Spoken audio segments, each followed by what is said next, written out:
তো আমরা যতটুকু পড়েছিলাম সম্ভবত স্যাম্পল অ্যাপারেল মেকিং পর্যন্ত পড়েছিলাম। লাস্ট ক্লাসে আমাদের যে টপিকটা আলোচনা করা হয়েছিল। তো স্যাম্পলের পরের স্টেপটা যেটা সেটা আমরা আজকে আলোচনা করব, to be specifically marker making. কারণ স্যাম্পলের পরে হচ্ছে আমাদের তোমাদের ফ্লো চার্টটা যদি আমি আবার রিক্যাপ করি, ডিজাইন ডিজাইন সম্পর্কে আমরা আলোচনা করেছি বা মোটামুটি ভাবে প্রিলিমিনারি একটা ডিসকাশন হয়েছে। তারপর প্যাটার্ন সম্পর্কে আলোচনা করেছি এবং প্যাটার্ন তোমরা প্র্যাকটিক্যালিও সেটা এক্সিকিউট করেছো, যে যতটুকু এফোর্ট দিয়েছো, আমাদের যতটুকু অ্যারেঞ্জমেন্ট ছিল। সো প্যাটার্নের পরের ছিল কিন্তু আমাদের স্যাম্পল অ্যাপারেল মেকিং। সো সেই স্যাম্পলটা সম্পর্কে মোটামুটি ভাবে আমরা জানার চেষ্টা করেছি। স্যাম্পলের পরে যেটা সেটা ছিল production pattern, which is one kind of pattern as well. So এটা তো আসলে আলাদা করে পড়ার কিছু নাই। প্রোডাকশন প্যাটার্নের পরে হচ্ছে আমাদের গ্রেডিং। সো গ্রেডিংটা হচ্ছে আহ এটা ওয়ান কাইন্ড অফ প্যাটার্ন আসলে, যে আমাদের বিভিন্ন সাইজের প্যাটার্ন গুলোকে জেনারেট করা। সো আফটার দ্যাট আমরা যেটাতে যাব সেটা হচ্ছে মার্কার মেকিং। সো মার্কার মেকিংটা আমরা এখন দেখি, যে মার্কার মেকিং সম্পর্কে কতটুকু জানা যায় বা কি কি ইনফরমেশন আমাদের আছে। আমরা গার্মেন্টস এন্ড টেকনোলজি বইটা, আমাদের রেফারেন্স বইয়ের কথা তোমাদের বলেছিলাম, বা ল্যাবেও তোমরা অনেকে নিয়ে আসতে, ওই বইটা থেকে আমরা জানার চেষ্টা করব যে আসলে মার্কারটা কি। এনিওয়েজ, বাট তারপর আমার মনে হয় ল্যাবেও আমাদের এই মার্কারটা করানো হয়ে গিয়েছে। তোমাদের ল্যাবে হয়েছিল না মার্কারটা নাকি? না স্যার, হয়নি স্যার মার্কার। ও, কারোরই হয় নাই? এ বি সি তিনটা গ্রুপ?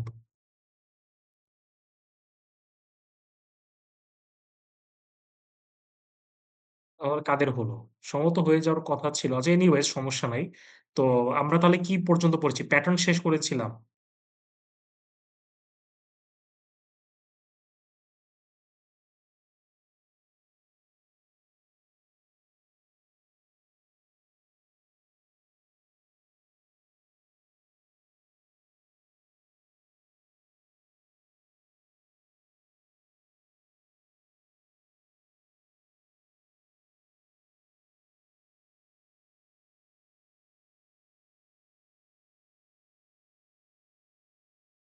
লাস্ট অনলাইন ক্লাস না, আমরা বলেছিলাম যে আমাদের প্র্যাকটিক্যালিতে, মানে প্র্যাকটিক্যালি আমাদের কোনটা পড়ানো হয়েছিল?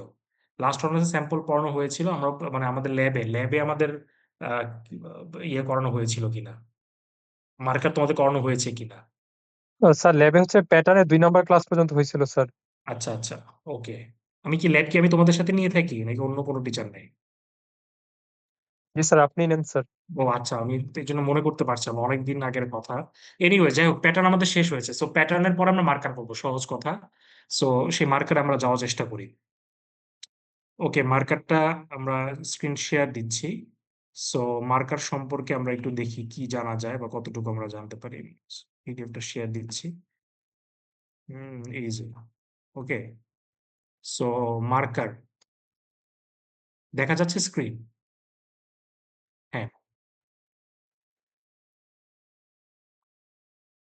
আচ্ছা, মার্কার কি, আমরা যখন একটু ফ্লো চার্টটা রিক্যাপ করি, আমরা ফ্লো চার্টে কি পড়েছিলাম, মার্কারের সংখ্যাটা কারো অনেকেরই মনে থাকার কথা, বাট আমি সেটা বলে দিই।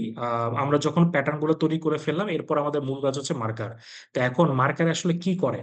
দেখো, আমাদের আমরা যদি একটু ব্যাকগ্রাউন্ড বা কনটেক্সটটা বলার চেষ্টা করি, গার্মেন্টস তৈরি মূল কাঁচামাল হচ্ছে আমাদের ফিনিশড ফ্যাব্রিক, যেটা অলরেডি আমরা ডিসকাস করেছি। এই ফিনিশড ফ্যাব্রিকের সাথে আমাদের ট্রিমস এবং অ্যাক্সেসরিজ, এই দিজ আর দ্য বেসিক র ম্যাটেরিয়ালস। আচ্ছা, তো মোটামুটি ভাবে এরকম আমরা হিসাব করতে পারি যে একটা গার্মেন্টস এর প্রায় 60% কস্ট আমাদের হচ্ছে ফিনিশড ফ্যাব্রিক ক্যারি করে। তার মানে ফিনিশড ফ্যাব্রিকটা হচ্ছে মেজর বা সিংহভাগ ব্যয় যেটা, সেটাই সে বহন করে। সো আমাদের একটা ওয়ান অফ দা, মানে মেজর একটা গোল থাকবে যে কিভাবে আমরা এই ফ্যাব্রিকের অপচয়টা কমাতে পারি। যদি আমরা ফ্যাব্রিকের অপচয়টা কমাতে পারি, ডেফিনেটলি সেক্ষেত্রে আমাদের প্রোডাক্ট প্রাইসিং এর ক্ষেত্রে আমরা বেনিফিটেড হব, আমাদের প্রফিটের ক্ষেত্রে আমরা বেনিফিটেড হব। সো সেই পয়েন্ট অফ ভিউ থেকে আমাদের মার্কার এই কনসেপ্টটার আসলে জন্ম, যে আমরা হচ্ছে এমন একটা পদ্ধতি অ্যাডপ্ট করব যেই পদ্ধতিতে আমরা ফ্যাব্রিকের অপচয়টা কমাবো। So this is actually marker does, মানে মার্কার আসলে এই কাজটাই করে। তাহলে মার্কারটা কি আসলে? মার্কার মেকিং অথবা মার্কার প্ল্যানিং অথবা লে প্ল্যানিং, আমরা যেই নামে ডাকি না কেন, এটা হচ্ছে আসলে আমি সংজ্ঞাটা এইভাবে দিয়েছিলাম যে is a process by which we can minimize the fabric wastage or maximize the fabric utilization. তাহলে হচ্ছে মার্কার মেকিং অথবা মার্কার প্ল্যানিং অথবা লে প্ল্যানিং হচ্ছে এমন একটা প্রক্রিয়া যার মাধ্যমে আমরা ফেব্রিকের অপচয়টা কমাতে পারি অথবা ইউটিলাইজেশনটাকে একদম সর্বোচ্চ পর্যায়ে নিয়ে যেতে পারি। So this is the definition of marker making. আচ্ছা, আর মার্কারটা মেকিংটা কিভাবে করা হয়? মার্কারের মাধ্যমে। মার্কারটা কি আসলে? মার্কারও ওয়ান কাইন্ড অফ পেপার। আমরা যেমন প্যাটার্নটা করেছি, pattern is one kind of paper. So মার্কারটা ওয়ান কাইন্ড অফ পেপার। তো মার্কারটা পেপারের বৈশিষ্ট্যটা কি? মার্কারটা হচ্ছে একটা থিন এবং সেমি ট্রান্সপারেন্ট একটা পেপার। আমাদের যেমন প্যাটার্ন পেপারটা একটু স্টিফ, মানে একটু কোর্সজার হয়, অনেকটা আর্ট পেপারের মতো হয়ে থাকে অনেক সময়, কিন্তু মার্কারটা হয় খুব পাতলা প্রেসিং পেপারের মতো। এটা একটা থিন এবং সেমি ট্রান্সপারেন্ট একটা পেপার। সো এটাই হচ্ছে actually marker, which comes in a roll form. এটা রোল ফর্মে থাকে বা বিম আকারে থাকে। আমাদের ফিনিশ ফ্যাব্রিকে যেমন বিম আকারে আসে, তদ্রূপ ভাবে মার্কারটা আমাদের এই বিম আকারে আসে। So this is actually marker, এবং এটা আসলে মূলত আমরা যদি বলি কেজি দরে বিক্রি হয়। মানে এটা আসলে ইউনিট অফ, মানে তুমি যখন বাই পারচেস করতে যাবো সেটা হচ্ছে আসলে কেজি বা পাউন্ডে এভাবে হিসাব করা হয়। Anyway, so this is called marker. So marker making এর সংজ্ঞাটা আমরা জানলাম, মার্কারের সংজ্ঞাটা আমরা জানলাম। এখন মার্কারের সংজ্ঞা জানার পরে আমাদের যে দুটো জিনিস জানতে হবে, এক নাম্বারটা হচ্ছে মার্কারের লেন্থ এবং মার্কারের উইথ। ওকে, এইটা এবং এটার সাথে ফ্যাব্রিকের লেন্থ এবং ফ্যাব্রিকের উইথের সম্পর্কটা কি একটু মানে আমরা যদি কেয়ারফুলি খেয়াল করার চেষ্টা করি, এবং এই যে লেকচারটা দিচ্ছি এটা আমাদের ল্যাবের জন্য দরকার, মানে ল্যাবে আমাদের সেম লেকচারটা যাবে। সো আমাদের এই একই লেকচারে আমাদের থিওরি প্লাস ল্যাব দুটা অ্যাসপেক্টই কাভার হবে। আচ্ছা, সো প্রথমে আমরা আসি মার্কারের লেন্থ। মার্কারের লেন্থ কার উপর ডিপেন্ড করবে এটা আমরা একটু বোঝার চেষ্টা করি। সো মার্কার পেপারটা তো বললাম যে এটা একটা রোল বা বিমের মধ্যে জড়ানো থাকে, একটা বিম, তার মধ্যে এই কাগজটাকে পেঁচানো থাকে সহজ কথা। এখন সেটাকে আমরা আনওয়াইন্ড করে আমরা একটা নির্দিষ্ট দূরত্ব পর্যন্ত বিস্তৃত করব। বিস্তৃত করে তার মধ্যে আমরা প্যাটার্ন পিস গুলোকে বসাবো। তাহলে মার্কার তৈরির মূল কাঁচামাল কি? মার্কার পেপার এবং যে প্যাটার্ন গুলো তোমরা নিজেরা ডেভেলপ করেছো, সেই ডেভেলপকৃত প্যাটার্ন পেপার গুলা, সেটা হচ্ছে আমাদের মূল কাঁচামাল। তো এখন আমি যখন এই মার্কার পেপারের মধ্যে প্যাটার্ন পিস গুলাকে বসাতে যাব, তাহলে আমি কতটুকু পর্যন্ত আমি দৈর্ঘ্য নিব সেটা আমাদেরকে আগে ফাইন্ড আউট করতে হবে, বা কোন কোন ফ্যাক্টর উপর ডিপেন্ড করে সেটা আমাকে আইডেন্টিফাই করতে হবে। বেসিকলি তিনটা ফ্যাক্টর উপর ডিপেন্ড করে মার্কারের লেন্থ। কি কি? নাম্বার ওয়ান হচ্ছে how many garments will be made with one লে অফ ফ্যাব্রিক। তার মানে হচ্ছে একটা লেয়ার অফ ফ্যাব্রিক থেকে টোটাল কত পিস গার্মেন্টস তৈরি করা যাবে। বা আমি যদি আরো সহজ ভাষায় বলি, যে আমি টোটাল কত সংখ্যক প্যাটার্ন পিস গুলাকে আমি আমি বসাবো বা ড্র করতে চাই, সেই নাম্বার অফ প্যাটার্ন পিসের উপর আমার মার্কার লেন্থটা ডিপেন্ড করবে। ফর এক্সাম্পল আমি দিই, ধরা যাক আমার কাছে বায়ার অর্ডার প্লেস করলো চারটা সাইজের জন্য, স্মল, মিডিয়াম, লার্জ এবং এক্সেল। তাহলে এটা ধর একটা বেসিক শার্টের অর্ডার। তো এই অর্ডারটা এক্সিকিউট করার জন্য আমার কত পিস প্যাটার্ন লাগবে? তোমাদের কাছে আমি কোয়েশ্চেনটা করলাম, how many pattern pieces R required to execute this order for a basic shirt? কেউ বলতে পারবা? কত বলো? 80। কত? বলো, সমস্যা নাই, পার্টিসিপেশন দরকার। 80। 80। 80? 80? আমি কিন্তু চারটা সাইজের কথা বলেছি। আমি বলেছি স্মল, মিডিয়াম, লার্জ, এক্সেল, চারটা সাইজ। তাহলে হাউ মেনি মানে how many pattern pieces R required to execute that order? 64। 64, হ্যাঁ, এক্স্যাক্টলি 64। কেন 64? কারণ আমরা ছোটকালে পড়েছি যে একটা বেসিক শার্ট তৈরি করতে 16 পিস প্যাটার্ন লাগে। এটা তো একটা নির্দিষ্ট সাইজ। তাহলে এখানে চারটা ডিফারেন্ট সাইজের কথা বলা আছে। তো তুমি তো খালি 16 পিস প্যাটার্ন দিয়ে চারটা সাইজ এক্সিকিউট করতে পারবা না, তোমার ডিফারেন্ট ডিফারেন্ট সাইজের জন্য তোমার ডিফারেন্ট ডিফারেন্ট প্যাটার্ন তৈরি করতে হবে না? তাহলে যেহেতু আমার চারটা সাইজ, সো একটা সাইজের জন্য যদি 16 পিস প্যাটার্ন লাগে, তাহলে চারটা ডিফারেন্ট সাইজের জন্য 64 পিস প্যাটার্ন লাগবে। তাহলে আমি এই অর্ডারটা যদি এক্সিকিউট করতে চাই, তাহলে আমার মার্কার পেপারে টোটাল 64 পিস প্যাটার্ন বসাতে হবে। ওকে, তাহলে দেখো এখন আমি যদি 64 পিসের জায়গায় যদি আমার অর্ডারটা এরকম হইতো যে আরো একটা বেশি সাইজ আমি ইনক্লুড করলাম, ধরো small, medium, large, XL, double XL আসলো, তাহলে সেই ক্ষেত্রে আমার প্যাটার্নের সংখ্যা বেড়ে কিন্তু 80 হয়ে যেত। তাহলে সেই ক্ষেত্রে আমার অবশ্যই মার্কারের লেন্থটা বেড়ে যেত না? কারণ আমাকে তো 80টা পিস ফিট করতে হবে। তাহলে আমার যেহেতু প্যাটার্নের সংখ্যা বাড়ছে, ডেফিনেটলি আমার মার্কারের লেন্থ আমার বেড়ে যাবে। সো এই কথাটা এখানে বলা হয়েছে যে how many number of garments will be made. তাহলে যেহেতু আমার চারটা সাইজ, তাহলে number of garments will be 4 এবং number of pattern pieces will be 64। যদি 5টা গার্মেন্টস হয় তাহলে 5 × 60 18, 80, টোটাল 80টা প্যাটার্ন বসাতে হবে। সো গার্মেন্টস এর সংখ্যা যদি বৃদ্ধি পায় অথবা প্যাটার্ন পিসের সংখ্যা যদি বৃদ্ধি পায় তাহলে আমার মার্কারের লেন্থটা বাড়বে, and vice versa. So this is the number one factor. Number two, আবার এখানে একটা ব্যাপার আছে, একটা যদিও কিন্তু বলি, আমরা এখানে আইডিয়ালি ধরে নিয়েছি যে প্রত্যেকটা অর্ডার সম পরিমাণ মানে সেম রেশিওতে করা, মানে হচ্ছে 1:1:1:1 এই রেশিওতে করা। যদি আমার একই অর্ডার, যদি আমার রেশিও কোনোটা একটু বেড়ে যায়, তাহলে সেই ক্ষেত্রে কিন্তু প্যাটার্নের সংখ্যা বেড়ে যাবে। ফর এক্সাম্পল ধরো স্মল, মিডিয়াম, লার্জ এবং এক্সেল, চারটা সাইজ, চারটা সাইজের রেশিওটা এরকম 1:2:1:1, তাহলে মিডিয়াম সাইজের কিন্তু রেশিও 2। তার মানে হচ্ছে তুমি যখন স্মল সাইজের প্যাটার্নটা একবার ড্র করবা, তোমাকে মিডিয়াম সাইজের প্যাটার্নটা দুইবার ড্র করতে হবে। তো তোমার তখন কিন্তু রেশিওটা বেড়ে যাচ্ছে। তাহলে রেশিও যদি বেড়ে যায় তাহলে নাম্বার অফ গার্মেন্টসও বেড়ে যাবে। তখন নাম্বার অফ গার্মেন্টসটা হবে রেশিওগুলোর যোগফল। তাহলে যেহেতু 1+2+1+1 এরকম, আন্ডারস্ট্যান্ড? তখন আমাদের নাম্বার অফ গার্মেন্টস হয়ে যাচ্ছে আমাদের 5। So what ever it is, তার মানে আমাদের নাম্বার অফ গার্মেন্টস যদি বৃদ্ধি পায় অথবা number of pattern of pieces যদি বৃদ্ধি পায়, মার্কারের লেন্থ বাড়বে এবং অথবা উল্টা হলে কমবে। So this is the primary relationship. Then the secondary যে দুইটা পয়েন্ট, একটা হচ্ছে the length of the cutting table. এটা আসলে কি? দেখো, আমাদের প্রথম শর্ত মোতাবেক হচ্ছে আমাদের প্যাটার্নের সংখ্যা বাড়লে অবশ্যই মার্কারের লেন্থ বাড়বে। তো এই সূত্র মোতাবেক আমি মার্কার গুলো বসাচ্ছি, মার্কারের মধ্যে প্যাটার্ন গুলো বসাচ্ছি। এখন ধরা যাক আমার কাছে বায়ার এমন একটা অর্ডার দিল যে অর্ডারের মধ্যে অনেক বেশি সাইজ রেশিও, ধর অনেকগুলো ডিফারেন্ট ডিফারেন্ট সাইজের order, small, medium, large, XL, double XL, triple XL, quadruple XL, কথার কথা। সো এই এতগুলো সাইজ যখন হবে, তো ওই শর্ত মোতাবেক তুমি মার্কারের মধ্যে বসায় গেলা। এখন মার্কারের মধ্যে যখন বসাইলে মার্কারের লেন্থ অনেক বেশি বড় হয়ে গেল। তো এখন আমরা মার্কারের পরের স্টেপটা আমরা জানি স্প্রেডিং করতে হবে। মার্কারের লেন্থ যত হবে ফেব্রিকের লেন্থ তত হবে। তাহলে স্প্রেডিং করার পর কাটিং করতে হবে। তো স্প্রেডিং এবং কাটিংটা তুমি একটা নির্দিষ্ট টেবিলে করবে। এখন টেবিলের লেন্থটা কিন্তু ফিক্সড বা কনস্ট্যান্ট, ওই টেবিলের লেন্থটাকে তুমি বাড়াতে বা কমাতে পারবা না। তো এখন দেখা যাচ্ছে যে প্রথম শর্ত মোতাবেক তুমি কি করলা, মার্কারের লেন্থটা অনেক বেশি বাড়াই ফেললা। বাড়াতে বাড়াতে দেখা গেল সেটা টেবিলের লেনটাকে এক্সিট করলো। তাহলে কিন্তু আমার ওই মার্কারটাও এক্সিকিউট করা যাবে না, ওই মার্কার দিয়ে প্রোডাকশন করা যাবে না। তাহলে তোমাকে ব্যাক অফ দ্য মাইন্ড এটাও মাথায় রাখতে হবে যে আমি যখন মার্কারের মধ্যে প্যাটার্ন পিসগুলোকে বসাবো, আমার লেন্থ কতটুকু হবে টেবিলের, এইটা আমাকে মাথায় রেখে আমাকে ওই অনুযায়ী লেন্থটাকে অ্যাডজাস্ট করতে হবে। যদি বেশি হয়ে যায় তখন আমি মাল্টিপল মার্কারে চলে যাব। ঠিক আছে? সো এটা গেল, এটা 3 নাম্বারটা প্রোডাকশন প্ল্যান। মাত্র যে বললাম multiple marker, it is called production planning, যে আমি কি টোটাল অর্ডার যেটা আমার আছে সেই অর্ডারটাকে আমি সিঙ্গেল মার্কারে করবো না মাল্টিপল মার্কারে করব। তো সেটা যদি আমি সিঙ্গেল মার্কারে করি মার্কারের লেন্থ আমার বেশি হবে, মাল্টিপল মার্কারে করলে কিন্তু মার্কারের লেন্থ আবার কমে আসবে। সো মার্কারের সংখ্যা যদি বাড়ে ডেফিনেটলি আমার মার্কারের লেন্থটা কমে আসবে। আর যদি তুমি সিঙ্গেল মার্কারে করো মার্কারের লেন্থটা বেড়ে যাবে। তো এই 3টা ফ্যাক্টর উপর আমাদের মার্কারের লেন্থটা ডিপেন্ড করছে।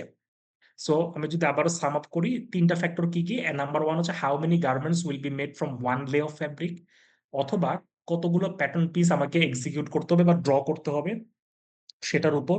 2 নাম্বারটা হচ্ছে কাটিং টেবিলের লেন্থ, কারণ লেন্থটা যেহেতু কনস্ট্যান্ট আমাকে ওইটাও মাথায় রেখে আমাকে মার্কারটা তৈরি করতে হবে। আর নাম্বার 3 হচ্ছে প্রোডাকশন প্ল্যানিং, যে আমি কি সিঙ্গেল মার্কারে করব না মাল্টিপল মার্কারে করবো। মানে 3 নাম্বার পয়েন্ট হচ্ছে 1 এবং 2 নাম্বারটা রেজাল্টেন্ট বলতে পারো আর কি। সো এটা গেল আমাদের মার্কারের লেন্থ। ওকে, এখন আসি মার্কারের উইথ কতটুকু, লেন্থ তো বুঝলাম। তার মানে আমাকে বুঝতে হবে যে লেন্থ হচ্ছে নির্দিষ্ট না, অনির্দিষ্ট। আমি জানি না লেন্থ কতটুকু হবে, এটা অনেকগুলো ফ্যাক্টর উপর ডিপেন্ড করে আমি সেটাকে জাস্টিফাই করবো। কিন্তু মার্কারের উইথটা কি সেম অর নট? মার্কারের উইথটা কিন্তু সেম হবে না।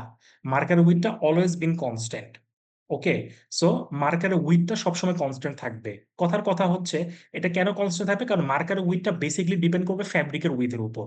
তা আমরা জানি যে ফ্যাব্রিকের উইথ কিন্তু কনস্ট্যান্ট, ফ্যাব্রিকের লেন্থ কিন্তু অসীম হয়, কিন্তু ফ্যাব্রিকের উইথ কিন্তু অসীম হয় না। লেন্থ অসীম বলতে হচ্ছে লেন্থ আমি আনলিমিটেড অ্যামাউন্ট অফ কাপড় আমার লাগতে পারে। সো এটা লেন্থ ওয়াইজ আমার প্রোডাকশনের হিসাবটা হবে, নট উইথ ওয়াইজ। দুইজন ব্যক্তি একই পোশাক বানাতে যাচ্ছে, সো তাদের দুইজনের কনজাম্পশন কিন্তু ভ্যারি করবে, দুইজন তো সেম কনজাম্পশন হবে না। তো এখন কনজাম্পশন যদি ভ্যারি করে, এটা ভ্যারি করবে in terms of length, not in terms of with. ওই ফ্যাব্রিকের যে ফ্যাব্রিক দিয়ে দুজন ব্যক্তি কাপড় বানাবে তার কিন্তু উইথটা কনস্ট্যান্ট থাকতেছে। তো আমরা যখনই কোনো কাপড়ের কথা চিন্তা করি তোমরা দেখবা যে কাপড়ের প্রস্থ যেটা সেটা কিন্তু কনস্ট্যান্ট থাকবে। লেন্থটা ভ্যারি করবে যার যতটুকু কাপড় লাগবে। আহ, কেউ মোটাসোটা মানুষ আমার কাপড় বেশি লাগতেছে, কারো হাইট অনেক বেশি কাপড় লাগতেছে, কেউ ছোটখাটো তার কাপড় কম লাগতেছে। তো এই যে কম বেশি লাগতেছে, এই লাগার কম বেশি লাগবে হচ্ছে ইন টার্মস অফ লেন্থ। আচ্ছা, আর উইথটা যেটা সেটা কিন্তু আমার কনস্ট্যান্ট। সো উইডটা যেহেতু কনস্ট্যান্ট, তাহলে আমাদের মার্কারের উইডটাও কনস্ট্যান্ট হবে। আচ্ছা, এখন মার্কারের উইডটা আমি কিভাবে কনস্ট্যান্ট করি? কথার কথা, ধরো আমার মার্কার উইড আছে 70 ইঞ্চ, 70, এখন ধরো ফ্যাব্রিক আমার উইড আছে 58 ইঞ্চ।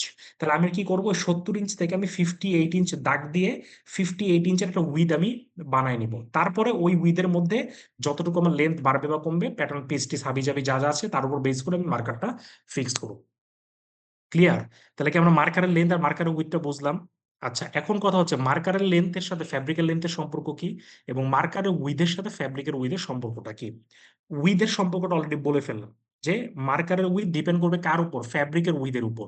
ফ্যাব্রিকের উইড যেহেতু কনস্ট্যান্ট, ওই অনুযায়ী আমাকে মার্কারের উইডটাকে অ্যাডজাস্ট করতে হবে। আচ্ছা, এটা গেল এক।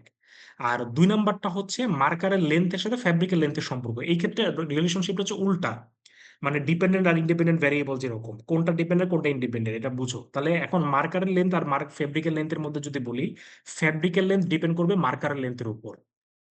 সো ফেব্রিকের লেন্থ ডিপেন্ড করবে কার উপর? মার্কারের লেন্থের উপর। তাহলে ফেব্রিকের লেন্থ কি হবে? মার্কারের লেন্থের সমান হবে, বা তার চেয়ে একটু বেশি রাখার আমরা চেষ্টা করব। আইডিয়াল কনসেপ্টে আমরা সমান রাখবো। ফেব্রিকের উইথ এবং length should be equal to মার্কারের উইথ এন্ড মার্কারের লেন্থ, বাট আমরা একটু ফেব্রিকের উইথ এবং লেন্থ একটু বাড়তি রাখার চেষ্টা করবো। আমি যদি লেন্থের পার্সপেক্টিভ থেকে বলি, কেন একটু বাড়তি রাখার চেষ্টা করবো? কারণ হচ্ছে অনেক সময় ফেব্রিকে যেটা হয় সেটা হচ্ছে একটু শ্রিঙ্কেজ হয়। এই শ্রিঙ্কেজ হওয়ার কারণে কি হয়, সে তার অরিজিনাল ডাইমেনশন থেকে কাপড়টা ছোট হয়ে যেতে পারে।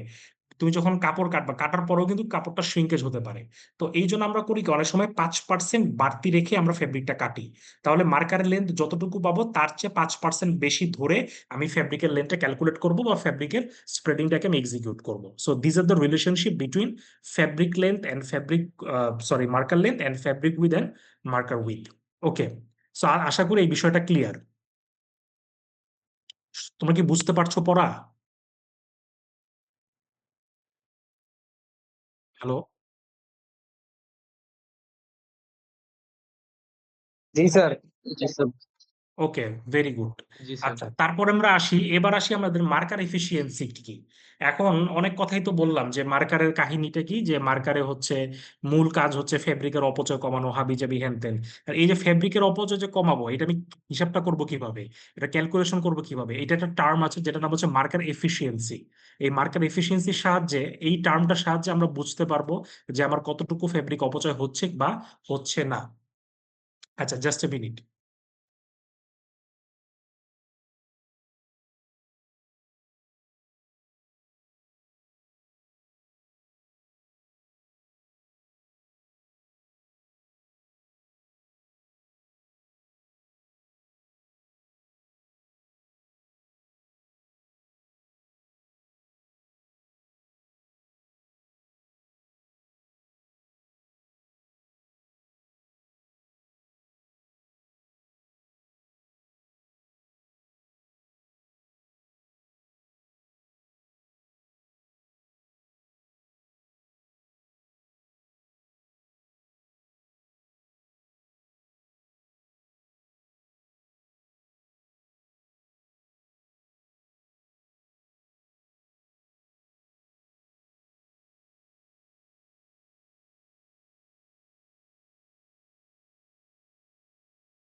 ওকে, আচ্ছা, সরি ফর দ্য ইন্টারাপশন। আচ্ছা, সো যেটা বলছিলাম যে মার্কার এফিসিয়েন্সি, হ্যাঁ, সেটা হচ্ছে মার্কার কতটুকু, মার্কার মানে আমাদের ফ্যাব্রিক অপচয় কতটুকু হচ্ছে, বা কতটুকু সাশ্রয় হচ্ছে, বা ফ্যাব্রিকের ইউটিলাইজেশন কতটুকু হচ্ছে, এই জিনিসটা আমাকে আইডেন্টিফাই করতে হবে, বা এই জিনিসটা আমাকে ক্যালকুলেট করতে হবে। সো মার্কার এফিসিয়েন্সি হচ্ছে সেই টার্ম যার মাধ্যমে আমি ক্যালকুলেশনটা করতে পারি। তো আমি যদি মার্কার এফিসিয়েন্সি সংজ্ঞাটা এভাবে দিই, the numerical expression by which we can determine the fabric wastage percentage or fabric utilization percentage.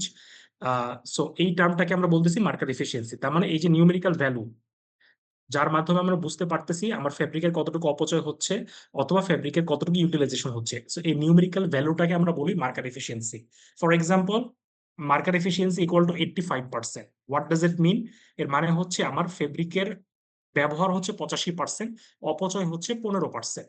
তার মানে the higher the marker efficiency, the lower the fabric wastage and vice versa. অথবা the higher the marker efficiency, the higher the fabric utilisation and vice versa. ব্যাপারটা এরকম। Okay, so this is call marker efficiency. এখন marker এফিসিয়েন্সিটাকে আমি কিভাবে প্রকাশ করব? এটা একটা ফর্মুলা আছে, ফর্মুলাটা দেখতে পাচ্ছ তোমরা। আমি যদি একটু পড়ি, যে the marker efficiency equal to the area of the patterns used in the marker divided by the total area of the marker into 100, যেহেতু এটা আমরা শতকরা প্রকাশ করব। সো এই ফর্মুলাটা আমরা কিভাবে বের করবো, আমি যদি আবার একটু এক্সপ্লেন করি, সেটা হচ্ছে ওই যে আমরা যখন মার্কারটা করলাম, আমরা কি বললাম, মার্কার একটা নির্দিষ্ট লেন্থ আমরা অ্যাচিভ করলাম, তার মধ্যে আমরা কি করলাম, প্যাটার্ন পিস গুলোকে বসালাম। আচ্ছা, তো মার্কারের উইথ আমার দেয়া আছে, আমার লেন্থটা ধরো পেয়ে গেলাম। তো এখন এই যে ডিফাইন্ড এরিয়া পেয়ে গেলাম, তার মধ্যে এই যে বিভিন্ন শেপ, বিভিন্ন সাইজের প্যাটার্ন গুলা কি পরিমাণ এরিয়া সে কনজিউম করছে, এই জিনিসটা আমাকে বের করতে হবে। ওকে, আর এটাকে ভাগ দিব কিভাবে, the area of the marker. এরিয়াটা তো খুব ইজি, দ্য লেন্থ এবং উইথ, যেহেতু একটা রেক্টেঙ্গেল হবে, সো এরিয়াটা আমি খুব ইজিলি বের করতে পারবো। কিন্তু আর আমাদের বের করা যেটা টাফ, সেটা হচ্ছে যে দ্য প্যাটার্ন পিস ওই মার্কারের মধ্যে কতটুকু এরিয়া সে দখল করে আছে। সো এটা তার এই দুইটা এরিয়া বের করার পরে দুইটা যে রেশিও ইন্টু 100 যেটা পাবো, সেটা হচ্ছে আমার মার্কার এফিসিয়েন্সি। আরো সহজ করে যদি আমরা বলি, যে আমরা যখন মার্কারের মধ্যে প্যাটার্ন পিস গুলোকে বসাবো, একটা প্যাটার্নের সারাউন্ডিংস এ যে গ্যাপ গুলা থাকবে, ওই গ্যাপ গুলাই হচ্ছে তার অপচয়। এই জন্য আমরা যখন মার্কারটা তৈরি করব, তখন আমরা ট্রাই করব আমরা খুব অ্যাডজেসেন্টলি বসাতে, যেন একটা মার্কার সাথে একটা মার্কার ভেরি ক্লোজ তারা পরস্পরের সাথে বসে। সো মার্কার এফিসিয়েন্সি আশা করি তোমরা সবাই ক্লিয়ার। সো এখানে এই কথাগুলো বলতে আমরা একটু বোঝার চেষ্টা করি। The success of the jobs of a marker man is determined by the marker efficiency, the expression in percentage of the occupied area by the pattern, আমি যেটা বললাম, used in a marker. So মার্কারের মধ্যে pattern গুলো যে পরিমাণ area occupy করে in relation to the total area of the marker, so is called marker efficiency. So marker efficiency can be measured by the following formula, যেটা আমরা already বললাম। So আশা করি তোমরা ক্লিয়ার। ওকে, সো এটা হচ্ছে আমাদের ডেফিনেশন এবং কিভাবে আমরা মার্কার এফিসিয়েন্সিটা ক্যালকুলেট করতে পারি। আচ্ছা, এখন আমরা আসবো, সেটা হচ্ছে factors involve with the marker efficiency বা factors affecting the marker efficiency. তো এখন কি কি ফ্যাক্টর আছে যেগুলো আমাদের মার্কার এফিসিয়েন্সিটাকে প্রভাবিত করে? তো এখানে আমাদের 8টা ফ্যাক্টরের কথা বলা আছে। তো 8টা ফ্যাক্টর আমরা এখন বলার চেষ্টা করি। বাট মনে রাখতে হবে যে এই যে 8টা পয়েন্টের কথা বলা হচ্ছে, এই 8টা পয়েন্ট কিন্তু এরকম কোনো ম্যাথমেটিক্যাল কোরিলেশনশিপ আমাদের এখানে নাই, যে সমানুপাতিক বা ব্যস্তানুপাতিক সম্পর্ক বা কোনো স্ট্যাটিস্টিক্যাল মডেলিং করে আমরা ইয়ে করেছি। এটা হচ্ছে টোটালি বেসড অন এক্সপেরিয়েন্স, এবং এটা যেহেতু কোনো ম্যাথমেটিক্যাল কোনো সম্পর্কযুক্ত নাই, সবকিছুর আবার আবার উল্টা রেজাল্টও হতে পারে, মানে ব্যাপারটা এরকম। সো তারপর আমরা কমন প্র্যাকটিস যেটা বা আমাদের এক্সপেরিয়েন্স বেসড রেজাল্ট আমরা যদি একটু দেখার চেষ্টা করি, কি কি ফ্যাক্টর যেগুলো আমাদের ইয়ে করে। নাম্বার ওয়ান হচ্ছে মার্কার মেকার। এটা তো সবচেয়ে হাস্যকর পয়েন্ট, যে মার্কার মেকার যদি এক্সপেরিয়েন্সড হয়, সেই ক্ষেত্রে আমাদের এফিসিয়েন্সি বাড়বে ডেফিনেটলি। আচ্ছা, এবং ভাইস ভার্সা। নাম্বার টু যেটা বলা হচ্ছে গার্মেন্টস সাইজ। গার্মেন্টস সাইজের ক্ষেত্রে কি বলা হচ্ছে, সেটা বলা হচ্ছে যে আমাদের যখন আমরা মার্কেটটা তৈরি করব, যদি আমার এখানে সাইজের ভ্যারিয়েশনটা অনেক বেশি হয়, সেই ক্ষেত্রে আমার এফিসিয়েন্সি বাড়বে। মানে ওই যে বললাম, যে ধরো স্মল, লার্জ, এক্সট্রা লার্জ, এরকম যদি অনেকগুলো ডিফারেন্ট ডিফারেন্ট সাইজের ব্লেন্ডের একটা অর্ডার থাকে বা ডাইভার্সিটিটা বেশি থাকে, সেই ক্ষেত্রে আমার আসলে কি হয়, যে বড় বড় প্যাটার্ন গুলো বসানোর ফাঁকে ফাঁকে ছোট ছোট প্যাটার্ন গুলোকে ফিট করা যায়। সো এই টাইপের একটা মানে হেটেরোজেনাস মিক্সচার তৈরি করা যায়, যার মাধ্যমে আমার জায়গাটা সাশ্রয় করা যায়। সো এই জন্য আমাদের সাইজের ভ্যারিয়েশন যত বেশি হবে, আমার মার্কের এফিসিয়েন্সি তত আমাদের বেশি হবে, এবং ভাইস ভার্সা। তারপর 3 নাম্বারটা যেটা বলা হচ্ছে মার্কার লেন্থ। ডেফিনেটলি আমাদের মার্কার লেন্থ যদি আমরা বাড়াতে চাই, সেই ক্ষেত্রে মার্কার লেন্থটা বাড়লে আমাদের এফিসিয়েন্সিটা বাড়ে এবং উল্টা। বাট বেশি লেন্থ যদি বড় হয়ে যায়, ওই যে বললাম যে টেবিলের লেন্থটাকে এক্সিট করতে পারে, বা বেশি লেন্থ বড় গেলে এট এ গ্ল্যান্স তুমি এটা ভিজুয়ালাইজ নাও করতে পারো, ক্যালকুলেশন করাটা একটু ডিফিকাল্ট হতে পারে, বাট সেক্ষেত্রে রিভার্স রেজাল্ট আসতে পারে। বাট কমন প্র্যাকটিস হচ্ছে লেন্থটা বাড়লে আমার এফিসিয়েন্সিটা বাড়ে। দেন আসতেছে আমাদের প্যাটার্ন ইঞ্জিনিয়ারিং। তো প্যাটার্ন ইঞ্জিনিয়ারিং যে পয়েন্টটা, এই পয়েন্টটা আসলে আমাদের গার্মেন্টস এর প্রোডাকশনের জন্য না, এটা হচ্ছে ডোমেস্টিক বা যারা ফ্যাশন ডিজাইনার তাদের জন্য প্রযোজ্য। যে দেখা যাচ্ছে যে আমি যখন মার্কারের মধ্যে প্যাটার্ন গুলোকে বসাচ্ছি, এই মার্কার এফিসিয়েন্সিটা কিন্তু প্যাটার্নের শেপের উপর ডিপেন্ড করবে। ফর এক্সাম্পল, তুমি খালি চিন্তা করো, কমন সেন্স, যদি আমার প্রত্যেকটা প্যাটার্ন যদি জিওমেট্রিক্যাল শেপের হতো, তাহলে সেই ক্ষেত্রে আমার এফিসিয়েন্সি কিন্তু ক্লোজ টু 100% হয়ে যেত। ধরো প্রত্যেকটা রেক্টেঙ্গুলার ব্লক, অথবা স্কোয়ার ব্লক, এরকম একটা ব্লক আছে। সো তখন কিন্তু এফিসিয়েন্সি অলমোস্ট 100% হয়ে যেত। কিন্তু আমাদের যে গার্মেন্টস এর যে প্যাটার্ন গুলো সেগুলো কিন্তু অর্গানিক শেপ, সেগুলো কোনো জিওমেট্রিক্যাল শেপ না, সেগুলোর মধ্যে কার্ভ আছে, মানে এটা এলোমেলো শেপ। সো এই শেপ গুলা দিয়ে যখন আমি করতে যাবো আমার এফিসিয়েন্সি কম আসে। সো কিছু কিছু ক্ষেত্রে আবার যদি আমার কার্ভের পরিমাণটা বেশি হয়ে যায় সেই ক্ষেত্রে আবার এফিসিয়েন্সি কমে যেতে পারে। তো সেই ক্ষেত্রে আমরা চাইলে কি করতে পারি, প্যাটার্ন ইঞ্জিনিয়ারিং করতে পারি। আমরা প্যাটার্নের ডিজাইনটাকে চেঞ্জ করে দিতে পারি। সো ডিজাইন চেঞ্জ করলে বা প্যাটার্নের ডিজাইনটাকে ম্যানিপুলেট করলেও আমাদের এফিসিয়েন্সি বাড়তে পারে। সো এই পয়েন্টটা হচ্ছে প্যাটার্ন ইঞ্জিনিয়ারিং। বাট এটা কেন বললাম যে আমাদের গার্মেন্টসের জন্য অ্যাপ্লিকেবল না, কারণ গার্মেন্টস আমাদের হাত পা বাঁধা থাকে, কারণ আমাকে বায়ার যে অর্ডারটা দিবে, যে ডিজাইনটা দিবে সেটা আমার এক্সিকিউট করতে হবে, সেক্ষেত্রে ডিজাইনের উপর আমার হাত দেওয়ার আসলে সুযোগ নেই। সো বাট ইট ইস মানে একটা পয়েন্ট যে আমরা কিভাবে মার্কেট এফিসিয়েন্সিটা বাড়াতে পারি। তারপর বলা হচ্ছে ফ্যাব্রিক ক্যারেক্টারিস্টিক্স। ফ্যাব্রিক ক্যারেক্টারিস্টিক্সটা কিরকম, এটা হচ্ছে ফ্যাব্রিকটা আসলে ডিজাইনটা কিরকম। দেখো কিছু ফ্যাব্রিক থাকবে যেগুলো ডাইড, ধরো ডাই করা, রং করা, কিন্তু কোনো ডিজাইন প্যাটার্ন নেই। ধরো সলিড ডাই, ধরো পিওর ব্ল্যাক একটা শার্ট বা পিওর পিওর ব্রাউন একটা শার্টের কথা তুমি চিন্তা করো, কোনো ডিজাইন নাই, মানে এটা এগুলোকে আমরা বলি সলিড ডাইড গার্মেন্টস। ধরো T shirt, polo shirt, basic shirt. So এই ধরনের গার্মেন্টস এর জন্য যখন আমরা এফিসিয়েন্সি ক্যালকুলেট করতে যাব, আমার কিন্তু এটা ভালো আসবে, এফিসিয়েন্সিটা ভালো আসবে বা অপচয়টা কম হবে। কিন্তু যদি আমার কোনো ডিজাইন প্যাটার্ন চলে আসে, ধরো চেক আসতে পারে, স্ট্রাইপ আসতে পারে, অথবা অল ওভার প্রিন্ট আসতে পারে, এই ধরনের কোনো ডিজাইন প্যাটার্ন বা ডিজাইন এলিমেন্ট চলে আসবে আমার ফ্যাব্রিকের মধ্যে, সেই ক্ষেত্রে আমার এফিসিয়েন্সিটা আমাদের কমে যায়। আর এই ক্ষেত্রে দুটো টার্মের কথা বলেছে, একটা হচ্ছে সিমেট্রিক্যাল ফ্যাব্রিক, একটা হচ্ছে অ্যাসিমেট্রিক্যাল ফ্যাব্রিক। সিমেট্রিক্যাল ফ্যাব্রিক কোনগুলা, যেই ফ্যাব্রিক গুলোকে আমি 180 ডিগ্রিতে রোটেট করলে সে সিমিলার অ্যাপিয়ারেন্স দিবে, সেই ফ্যাব্রিক গুলোকে বলি আমরা সিমেট্রিক্যাল ফ্যাব্রিক। তাদের জন্য আমার এফিসিয়েন্সি বেশি থাকবে। আর অ্যাসিমেট্রিক্যাল ফ্যাব্রিকটা হচ্ছে যেগুলোকে 180 ডিগ্রিতে রোটেট করলে সিমিলার অ্যাপিয়ারেন্স দিবে না, তাদেরকে বলে আমরা অপ্রতিসম বা অ্যাসিমেট্রিক্যাল ফ্যাব্রিক। তাদের জন্য এফিসিয়েন্সি কম আসবে। আচ্ছা, তারপর marker making method. So marker, পৃথিবীর যাবতীয় জিনিসের মতো মার্কারটা দুই ভাবে তৈরি করা যায়। একটা হচ্ছে ম্যানুয়াল মার্কার মেকিং, আর একটা হচ্ছে কম্পিউটারাইজড বা computer aided marker making. So manual marker মেকিংটা আমরা ল্যাব ইনশাল্লাহ করব, আমাদের ভার্সিটি খুললেই নেক্সট ল্যাবটে তোমাদের মার্কার তোমরা করবা। সো সেখানে আমাদের কি লাগবে, মার্কার পেপার লাগবে, প্যাটার্ন পিস গুলো লাগবে, পেন্সিল লাগবে, ইরেজার লাগবে, স্কেল লাগবে। হ্যাঁ, তারপর হচ্ছে কি বলা হয় যে ফিতা মাপার জন্য, হ্যাঁ সে মেজারিং টেপ যেটাকে আমরা বলি, সেগুলো লাগবে। হাবিজাবি অনেক কিছুই লাগবে। আচ্ছা, এটা গেল ম্যানুয়াল পদ্ধতি। আর কম্পিউটার এডেড পদ্ধতিতে আমরা মার্কারটা তৈরি করি হচ্ছে আহ সফটওয়্যারে, যে সফটওয়্যারের নাম হচ্ছে ক্যাড, তোমার নাম জানো, কম্পিউটার এডেড ডিজাইন। তো এখন এইটাতে জাস্ট আমরা কমান্ড দিলেই আমাদের কম্পিউটার আমাদের এই অর্ডারটা আমাদের বলে দিবে বা এফিসিয়েন্সিটা বলে দিবে। বাট তার আগে আমাকে যেটা করতে হয়, আমাকে প্যাটার্ন পিস গুলাকে ইনপুট দিতে হয়। ওকে, আমরা যে এই যে প্যাটার্ন গুলো তোমরা তৈরি করলা ল্যাবে, ধরো এখন এই প্যাটার্ন গুলোকে আমি যদি সফটওয়্যারে ইনপুট না দেই, তাহলে তো ওই সফটওয়্যারে সে মার্কারের মধ্যে প্যাটার্ন গুলোকে বসাতে পারবে না। সো আমাকে বাই এনি মিনস আমাকে ইনপুটটা দিতে হবে। যদি আমি ইনপুটটা দেই, তাহলে আমরা ওই ইনপুট দেওয়া যে প্যাটার্ন গুলো থাকবে সেগুলো দিয়ে আমি মার্কারটা ক্যালকুলেশন করে আমি মার্কারটা করতে পারবো। ওকে, সো এখানে আমি তোমাদের কাছে দুইটা কোয়েশ্চেন করি, যেহেতু তোমাদের সম্ভবত লেআউট প্ল্যান করানো হয়েছিল, এই পয়েন্টটার সাথে দুইটা মেশিন ইনভলভ। নাম্বার ওয়ান, আমি কিভাবে ক্যাডে আমি প্যাটার্ন পিস গুলোকে ইনপুট দিতে পারি, নাম্বার ওয়ান। আর নাম্বার টু, আমি যখন সফটওয়্যারে মার্কারটা তৈরি করব, বাট সেটাকে ফিজিক্যাল অ্যাপিয়ারেন্স বা ফিজিক্যাল মার্কারে কনভার্ট কিভাবে করবো, এই দুটো কোশ্চেনকে বলতে পারবা কিনা। তোমরা যদি লেআউটটা ভালো মতো করো তাহলে অবশ্যই তোমাদের পারার কথা। এনিওয়ান?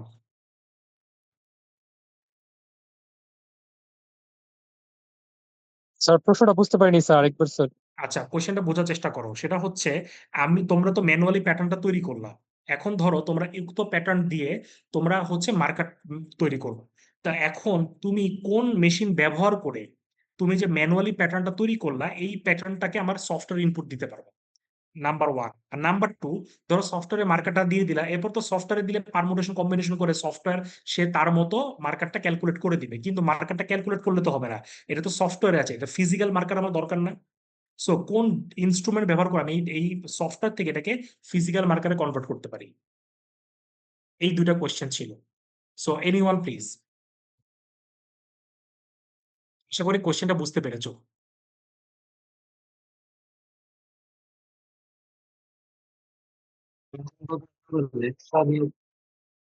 হ্যাঁ, আরেকবার। স্যার ডিজিটাইজার করতে পারবে?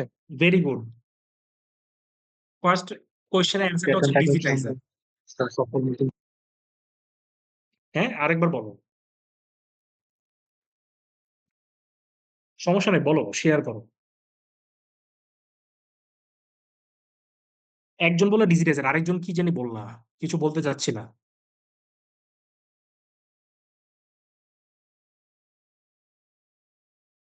স্যার ডিজিটাল দিয়ে হচ্ছে আমরা এটাকে ক্যাড সফটওয়্যারে হচ্ছে যে কনভার্ট করতে পারি, ক্যাড প্যাটার্নে কনভার্ট করতে পারি। হুম, আচ্ছা। সো আমাদের রাইট অ্যান্সারটা হচ্ছে আমাদের ডিজিটাইজার। অ্যাকচুয়ালি ক্যাড থেকে তুমি দুইভাবে প্যাটার্নটা ইনপুট দিতে পারো। Number one, from the scratch বা জিরো থেকে তুমি তৈরি করতে পারো। মানে ধরো তোমার ম্যানুয়াল প্যাটার্ন তৈরি করা নাই, তো তোমাকে কি করতে হবে, ওই যে টেক প্যাক তোমাকে দিয়ে দিব, মেজারমেন্ট চার্ট দিয়ে দিব, তুমি যেভাবে ম্যানুয়ালি প্যাটার্ন ড্র করো না, এক্স্যাক্টলি সফটওয়্যারে একদম জিরো থেকে বা ফ্রম ফ্রম দ্য স্ক্র্যাচ তুমি কি করবা, একটা প্যাটার্ন ড্র করে তুমি সব তৈরি করতে পারো। তারপর তো ওই প্যাটার্নটা দিয়ে মার্কার ইজিলি করতে পারো। এটা গেল 1 নাম্বার পয়েন্ট। আর 2 নাম্বার পয়েন্টটা হচ্ছে, সেটা হচ্ছে যদি তোমার ম্যানুয়াল প্যাটার্ন তৈরি করা থাকে, তাহলে সেই ক্ষেত্রে তো আমার নতুন করে প্যাটার্ন ড্র করে টাইম ওয়েস্ট করার দরকার নেই। তখন আমি কি করব, ডিজিটাইজার, ডিজিটাইজিং বোর্ড বা ডিজিটাইজার মেশিন ব্যবহার করে আমি প্যাটার্নের শেপ এবং মেজারমেন্টটাকে আমি সফটওয়্যারে ইনপুট দিতে পারবো। এন্ড দ্য সেকেন্ড অ্যান্সার যেটা, সেটা হচ্ছে যে ধরো এরপর মার্কারটা হয়ে গেল। মার্কারে যে আমরা যেমন একটা লেকচার সফটওয়্যারের নাম বলতে পারি, এটা হচ্ছে মোস্ট কমনলি ইউজড। আর মার্কারটা করা হয় যে সফটওয়্যারে, সেটা হচ্ছে ডাইঅ্যামিনো। হ্যাঁ, সো ডাইঅ্যামিনো সফটওয়্যার। এখন ওইখানে ধরো মার্কারটা সে ক্যালকুলেশনটা দেখাই দিল, বাট এই মার্কারটাকে প্রিন্ট দিতে হবে না। কারণ তুমি যখন স্প্রেডিং করবা বা কাটিং করবা, তখন তো তোমার ওই লেয়ারের উপরে মার্কার পেপারটা বসানো থাকতে হবে। সো তুমি ম্যানুয়ালি করলে তো হাতে করলাম, মার্কার পেপারে ড্র হয়ে গেল, বাট সফটওয়্যারে করলে তো আর তোমার ড্র করার সুযোগটা নাই। তাহলে সেই ক্ষেত্রে কি হবে, সফটওয়্যারের স্ক্রিনে তোমাকে ওইভাবে মার্কারের লেন্থ এবং উইথের মধ্যে প্যাটার্ন গুলাকে বসানো থাকবে। তো এখন ওই প্যাটার্নটাকে তাহলে আমাকে প্রিন্ট দিতে হবে কাগজে, মার্কার পেপারে। সো ওই কাজটার কথা আমি বললাম। তাহলে যেই মেশিনে করবো সেটা হচ্ছে প্লটার মেশিন। আমাদের ল্যাবেও দেবে একটা প্লটার মেশিন আছে, ওই প্লটার মেশিনের মধ্যে দেখবা যে মার্কার পেপারটাকে ফিট করা। তাহলে তুমি সফটওয়্যারে যে মার্কার প্ল্যানটা করলা, তুমি যদি কমান্ড দাও প্রিন্টের, তাহলে প্লটার মেশিনের মাধ্যমে ওই ডিজাইনটা, মানে ওই প্ল্যানটা, মার্কার প্ল্যানটা ওই মার্কার পেপারের মধ্যে সে প্রিন্ট হয়ে চলে আসবে। তারপরে তুমি সেই মার্কার পেপার দিয়ে তুমি ইজিলি স্প্রেডিং কাটিং অপারেশন গুলো করতে পারবা। সো আশা করি ক্লিয়ার। সো এই দুটা কোশ্চেন তোমাদের কাছে ছিল। এনিওয়েজ, তারপর আসি marker with. So marker with যেটা বলা হচ্ছে, মানে মার্কারের প্রস্থ। সো মার্কারের প্রস্থ বাড়লে এফিসিয়েন্সি বাড়বে, এন্ড ভাইস ভার্সা। আচ্ছা, আর লাস্ট এটা হচ্ছে গার্মেন্টস টাইপ। গার্মেন্টস টাইপ বলতে বোঝানো হচ্ছে যে আমার গার্মেন্টসটা কিরকম। ধরা যাক কিছু গার্মেন্টস আছে যে কম্পোনেন্ট গুলো বড় বড়। ধরো আমি, তুমি একটা চিন্তা করো যে ওভারকোট, ওভারকোটের কথা চিন্তা করো, হাঁটু পর্যন্ত আমার কি থাকে, ফ্রন্ট পার্ট ব্যাক পার্ট থাকে না। ওভারকোট অনেক বড়। পাঞ্জাবির কথা তুমি চিন্তা করো, পাঞ্জাবি হাঁটু পর্যন্ত থাকে, তাহলে পাঞ্জাবির ফ্রন্ট পার্ট আর ব্যাক পার্ট কিন্তু হাঁটু পর্যন্ত। সো এরকম অনেক গার্মেন্টস থাকতে পারে যে গার্মেন্টস এর প্যাটার্ন পিস গুলো লার্জার সাইজ।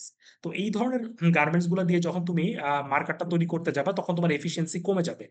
আর কিছু কিছু গার্মেন্টস বেসিক প্রোডাক্ট হতে পারে, ধরো ছোট ছোট কিডস আইটেম হতে পারে, টি শার্ট, পোলো শার্ট, স্ট্যান্ডার্ড ধরো।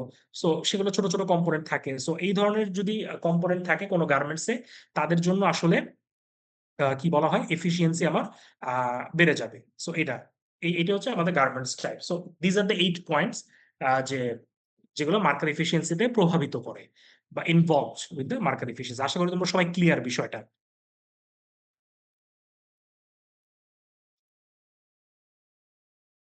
ওকে, সো এবার আমরা আসি হচ্ছে কনস্ট্রেইনটস। কনস্ট্রেইনটস অফ মার্কার মেকিং। তো কনস্ট্রেইনটস আসলে কি?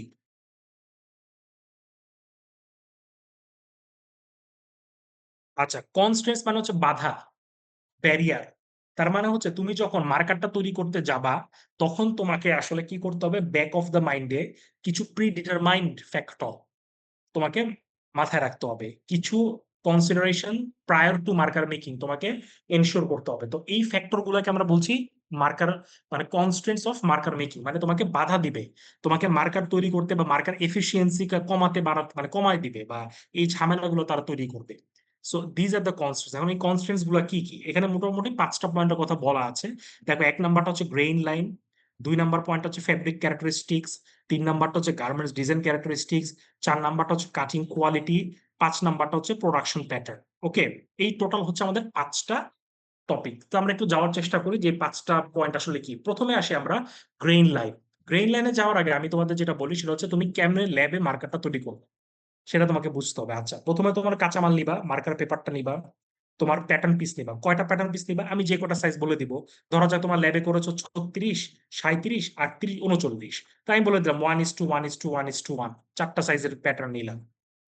Pencil, eraser, rubber, scale, measuring tape এগুলো থাকবে। এরপরে তুমি মার্কারটাকে আনওয়াইন্ড করা শুরু করবা।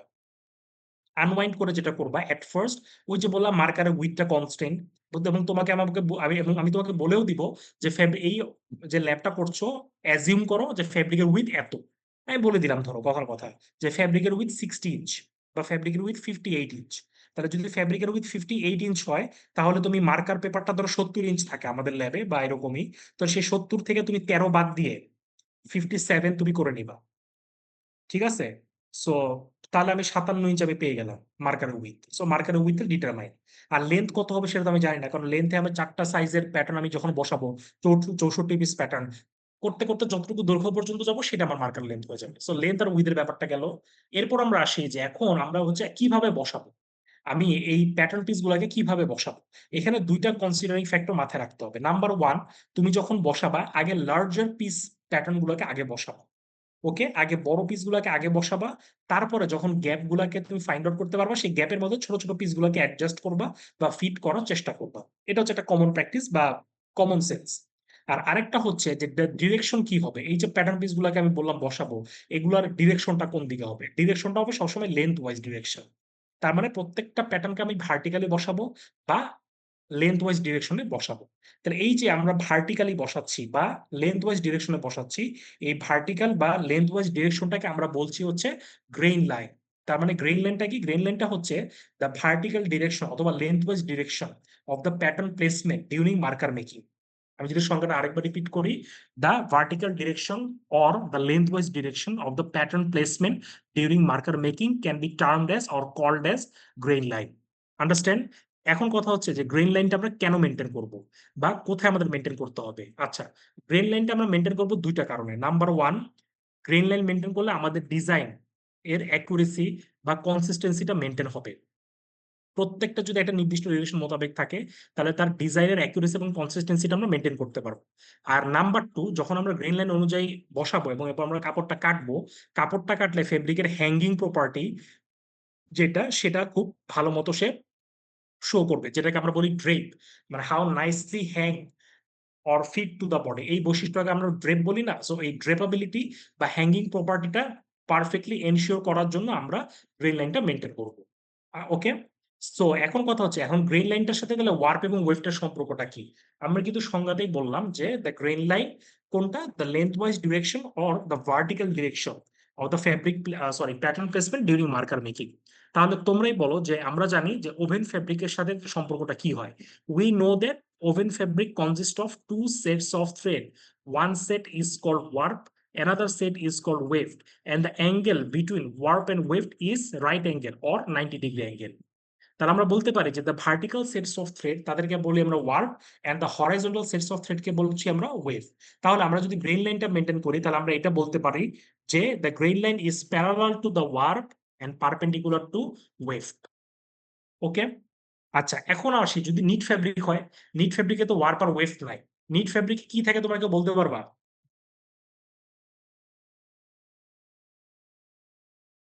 নিট ফ্যাব্রিকের কনস্ট্রাকশনটা কেউ বলতে পারবা কিনা? এনিওয়ান? স্যার কোর্স আর ওয়েলস। Very good, excellent. তোমার নাম কি? স্যার তন্ময়। তন্ময়। তো তন্ময় রাইটলি সেইড। সে হচ্ছে বললো যে কোর্স এবং ওয়েলস। কোর্স এবং ওয়েলস মানে লুপ আর কি। তো আমরা জানি যে নিট ফ্যাব্রিকটার মধ্যে কিন্তু কোনো ইন্টারলেসিং হয় না। নিট ফ্যাব্রিকটা গঠন হয় কিভাবে? লুপ ফরমেশনের মাধ্যমে। এখন সেই লুপ একটা সুতা নিজে নিজের সাথে হতে পারে অথবা মাল্টিপল সুতা এসে পরস্পরের সাথে সে লুপ ফর্ম করতে পারে, হোয়াট এভার ইট ইজ। তো ধরো যেইভাবেই হোক না কেন, তাহলে ওই পুরো ফ্যাব্রিকের মধ্যে ওই দুই ধরনের লুপ থাকে। একটা হচ্ছে ভার্টিক্যাল লুপ আর একটা হচ্ছে হরাইজন্টাল লুপ।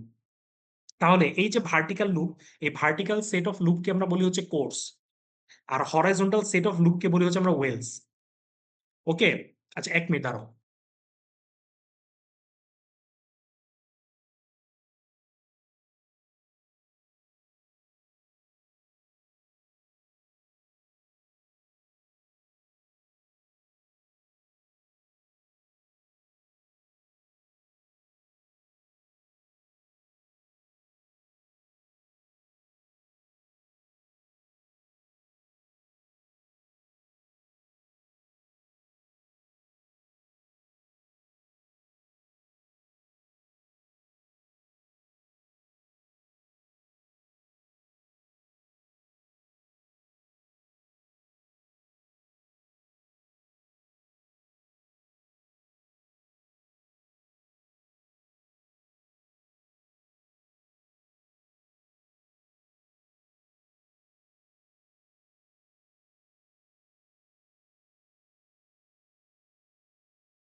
আচ্ছা সরি, একটু ইন্টারাপশন হয়ে গেল। আহ একটু ইয়ে ছিল। আচ্ছা এনিওয়েজ, কোথায় জানি স্ক্রিনটা শেয়ার দিই।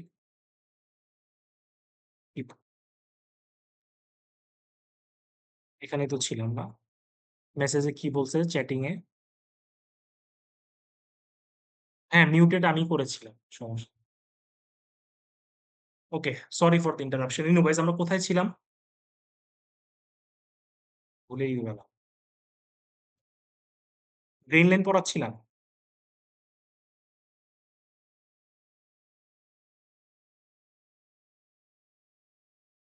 ও ওয়ার্প এবং ওয়েভ, সরি।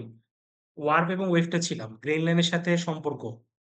তাহলে আমরা যেটা বলছিলাম, সো ওয়ার্প এবং ওয়েভটার সাথে গ্রেন লাইনের সম্পর্ক কি বললাম, যে ওয়ার্প হচ্ছে parallel to, sorry, grain line is parallel to warp এবং পারপেন্ডিকুলার টু ওয়েভ, এটা মনে হয় বলেছিলাম। আর need, oh by the way, কে জানি অ্যান্সার দিলা? তন্ময়, হ্যাঁ তন্ময় তো বললোই, কোর্স এবং ওয়েলস, মনে পড়ছে। সরি, সো কোর্স এবং ওয়েলস, তাহলে নিট ফেব্রিকের যেটা কনস্ট্রাকশন, নিট ফেব্রিক হয়, নিট ফেব্রিকে তো লুপ ফর্ম হয়। সো দুই সেট অফ লুপ থাকবে, একটা হচ্ছে vertical set of loop, horizontal set, একটাকে আমরা বলছি ওয়েলস, আর একটাকে বলছি আমরা কোর্স। তাহলে ওয়েলস এবং কোর্সের সাথে আমার ওয়ার্ক, সরি, গ্রেন লাইনের সম্পর্কটা কি হবে? Grain line is parallel to wales and perpendicular to course. Okay, so similar to, মানে ওয়েলস আর ওয়ার্কটা হচ্ছে একই জিনিস, আর কোর্স আর কি বলা হয়, ওয়েভটা হচ্ছে একই জিনিস। তার মানে ভার্টিক্যাল সেট অফ লুপটাকে আমরা বলতেছি ওয়েলস, হরাইজন্টাল সেট লুপটাকে বলতেছি আমরা কোর্স। তাহলে আমরা বলতে পারি যে নিটের সাথে সম্পর্ক কি, তোমার ক্লাস টেস্ট বা ল্যাব ফাইনাল এই টাইপের কোশ্চেন আমি দিতেই পারি। সো ব্যাপারটা এরকম। সো তাহলে আমার সম্পর্কটা এরকম হলো যে the grain line is parallel to wales and perpendicular to course. যাই হোক, সো এখন কথা হচ্ছে, এই যে আমি গ্রেন লাইনটা করলাম, এটাকে কিন্তু আমরা ওয়ার্প গ্রেন বলে থাকি যদি আমি লেন্থ ওয়াইজ করি। অনেক ক্ষেত্রে আমরা কিন্তু ওয়েফট গ্রেইনও ব্যবহার করে থাকি। যদি ওয়েফট গ্রেইন ব্যবহার করে থাকি, তাহলে সবকটাকে আমরা হরাইজন্টালি বসাবো, হ্যাঁ, ইনস্টেড অফ ভার্টিক্যাল। তাহলে হরাইজন্টালি বসালে তখন আমরা ওয়েভ গ্রেনটা আমরা মেনটেন করব। আর ওয়েভ গ্রেনটা মেনটেন করলে তখন ওই সব সম্পর্কগুলো আবার উল্টে পাল্টে যাবে আর কি। যাই হোক, তো এটা বেসিক্যালি মানে বেশি ইউজ করা হয় না। আবার এরবার আমরা বায়াস গ্রেন অনেক সময় ইউজ করে থাকি, সেই ক্ষেত্রে আমরা 45 ডিগ্রি অ্যাঙ্গেলে বসাই। সো এগুলো আসলে খুব রেয়ার কেস, এগুলো হচ্ছে ওই যে জটিল কিছু প্রোডাক্ট, বাট বেসিক প্রোডাক্টের জন্য আমরা ওয়ার্প গ্রেনটা ব্যবহার করে থাকি। But mind it, grain line is not mandatory at all. যদি আমার সলিড ডাইট ফ্যাব্রিক হয়, তাহলে সেক্ষেত্রে গ্রেন লাইন না মেনটেন করলেও চলবে। বাট যদি check, stripe, all over print বা এই ধরনের কোনো ডিজাইন এলিমেন্ট থাকে বা অ্যাসিমেট্রিক্যাল ফ্যাব্রিক থাকে, তাহলে সেই ক্ষেত্রে আমাকে গ্রেন লাইনটা মেনটেন করতে হবে। আচ্ছা, গ্রেন লাইনটা কেন মেনটেন করতে হবে সেটা আমি বললাম। আর গ্রেন লাইনটা মেনটেন করার সমস্যা একটা আছে, সেটা হচ্ছে আমরা যদি গ্রেন লাইনটা মেনটেন করি, তাহলে সেই ক্ষেত্রে যেটা হবে, আমার ফ্যাব্রিকের, সরি, মার্কারের এফিসিয়েন্সিটা আমার কমে যাবে। কারণ তোমার গ্রেইন লাইনটা দিলে প্রত্যেকটাকে তুমি রিজিড করে দিচ্ছ, তার ডিরেকশন গুলাকে তুমি, তার স্বাধীনতা থাকতেছে না, সবকটাকে ভার্টিক্যালি বসাচ্ছ। সো তুমি যদি টু এন্ড ফ্রো বসাতে পারতা, ডায়াগোনালি বসাতে পারতা, মিক্স এন্ড ম্যাচ করে বসাইতে পারতা এলোমেলো ভাবে, তাহলে সেই ক্ষেত্রে তোমার জায়গাটা সাশ্রয় হতো। রাদার প্রত্যেকটাকে একটা ফিক্সড ডিরেকশন মোতাবেক আমাকে যেহেতু বসাতে হচ্ছে, দ্যাটস ওয়াই সেই ক্ষেত্রে আমার ফেব্রিকের অপচয়টা কিছুটা আমাদের বেড়ে যাচ্ছে। সো গ্রেইন লাইন মেনটেন করলে এটা হচ্ছে one of the drawbacks or disadvantage. Okay, আচ্ছা, শুনতে পাচ্ছ সবাই? জি স্যার। আচ্ছা, তাহলে আমরা ক্লাসটা আজকে এখানে শেষ করে দিই, নাকি আরো পড়বা? প্রায় 12টা বাজে। স্যার জি স্যার, অনেক রাত না, হয়ে গেছে। মোটামুটি দাও, যদি বেশিরভাগ পড়তে চাইলে আমি পড়াবো, আমার সমস্যা নাই। বাট আর 11 তো স্যার, পড়তে হবে। হ্যাঁ, স্যার স্যার আগে কোনো লেকচারে আকাশের আজকে অবস্থা ভালো না। স্যার আজকে থাক স্যার। আচ্ছা, ঠিক আছে। আসলে আমি বুঝতে পারছি রাত হয়ে গিয়েছে, আবার সেরি খেতে স্যার উঠা। সেরের টাইম হয়ে গেছে। হ্যাঁ, অবশ্য আমরা সেরির টাইম পর্যন্ত ক্লাস কন্টিনিউ করতে পারি, সবাই জেগে থাকলাম, সমস্যা কি? সিলেবাস শেষ হয়ে যাইতো, বাট এটা আসলে ফিজিবল হবে না, হইলে ভালোই হইতো। তো যাই হোক, তাহলে মোটামুটি পড়েছে আলহামদুলিল্লাহ। আমাদের কিন্তু সিলেবাস প্রায় 75% কাভার হয়ে গিয়েছে, আর বাকি 25% ইনশাল্লাহ আমরা অফলাইন ক্লাসে আমরা শেষ করব, হোপফুলি। আর ল্যাবের যে ব্রিফ, যেটা নেক্সট ক্লাসে মার্কারের ব্রিফও তোমাদের হয়ে গিয়েছে, তো আমার মার্কার তোমরা ইজিলি করে ফেলবা, ঠিক আছে? আচ্ছা, তো সিয়ার এখন কোথায়? অন্তর? জি স্যার। হ্যাঁ, তো তুমি যেটা করো, ওই যে আবারও পার্টিসিপেন্টের ইয়েটা নাও, স্ক্রিনশটটা নিয়ে আমাকে হোয়াটসঅ্যাপে শেয়ার করো। Okay sir.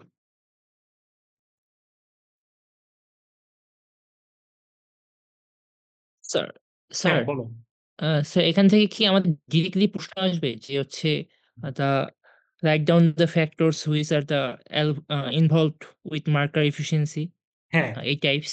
এই টাইপসই হবে। হ্যাঁ। আচ্ছা স্যার, ঠিক আছে। আর ক্লাস টেস্টে তো এই টপিক নাই। হয়তো লেফট ফাইনালে কিছুটা ইনডিরেক্ট ওয়েতে কোশ্চেন আসতে পারে। বা ভাইভাতে এটা খুব গুরুত্বপূর্ণ, ঠিক আছে? বাট সেমিস্টার ফাইনালে একদম প্লেন এন্ড সিম্পল হবে। স্যার স্ক্রিনশট নিয়েছি। ওকে, তাহলে তুমি আমাকে হোয়াটসঅ্যাপে শেয়ার করে দাও। তো তাহলে আমরা ক্লাসটা শেষ করি, প্রায় 12টা বাজে। তো সবাইকে অসংখ্য ধন্যবাদ। এই স্যার রমজান মাসে আপনাকেও এত রাতে ধন্যবাদ। জয়েন করেছো। সো এখন সবারই ব্যস্ততা কম বেশি, কেনাকাটার সময় চলছে। সো স্যার রোজার শেষে অ্যাসাইনমেন্টের এগুলো ব্যাপারে করো। বলছিলেন হ্যাঁ, অ্যাসাইনমেন্টের টপিকটা তোমরা আজকে পেয়ে যাবে। আজকে যেহেতু ক্লাস শেষ করলাম, আমাদের আর মনে হয় ক্লাস নাই, কারণ কালকে তো 16 তারিখ। সো কালকে সবে কদরের রাত। আর হচ্ছে এরপর তো ঈদের ছুটি 17 তারিখ থেকে শুরু। সো আমাদের আনুষ্ঠানিকভাবে অনলাইন ক্লাসের এখানে সমাপ্তি। তো আমি হয়তো আগামীকালের মধ্যে দিয়ে দিই, হোপফুলি। স্যার গত ক্লাসগুলোর পিডিএফ গুলো দিলে। হ্যাঁ, পিডিএফ গুলো ওই তো আমি শেষ করে দেওয়ার কথা ছিল, তোকে তো বলেছিলাম জি স্যার। যে ক্লাসগুলো একবার স্যাম্পল পর্যন্ত ক্লাস টেস্টের সিলেবাস। ওকে স্যার। ওকে, তো okay all everything is okay. So আমার মনে হয় ক্লাসটা তাহলে শেষ করি। সবাইকে ধন্যবাদ, শুভরাত্রি। ঈদ মোবারক স্যার। ঈদ মোবারক। হ্যাঁ।